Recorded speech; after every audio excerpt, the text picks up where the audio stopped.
যখনই বিপদে পড়ে যাবেন আপনি আল্লাহ তাআলার খাস একটি নাম ধরে সাহায্য চাইবেন, বিদ্যুতের গতিতে আপনি সাহায্য পেয়ে যাবেন, আপনার বিপদ মুহূর্তের মাঝে দূর হয়ে যাবে। ব্যবসা বাণিজ্য লস, সার কাছে শুধুমাত্র শত্রু আর শত্রু বিপদে আপনাকে গ্রাস করে রেখেছে, কোনো কাজেই যেন সফলতা নাই, যেটাতে হাত দেন সেটাতেই লস, কোনো কিছুতে আপনার সাফল্য নাই, সন্তান কথা শোনে না, স্ত্রী কথা শোনে না, পরিবার পরিজন নষ্ট হয়ে গিয়েছে, কিভাবে আপনি বাঁচবেন? প্রবাসে আটকা পড়ে গেছেন, আসতেও পারেন না, কোনো কাজও পাচ্ছেন না, আপনি আমলটা করেন।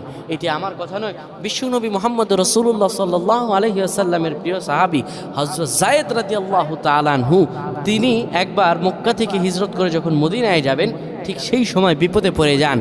ওনাকে একটি লোক বিপদে আটকে ফেলে এবং ওনাকে হত্যা করার চেষ্টা করে। তখন তিনি আল্লাহ তাআলার এই খাস নামটি ধরে সাহায্য চেয়েছিলেন, আল্লাহ তাআলা তাকে বিপদ থেকে মুক্ত করেছেন। সুবহানাল্লাহ।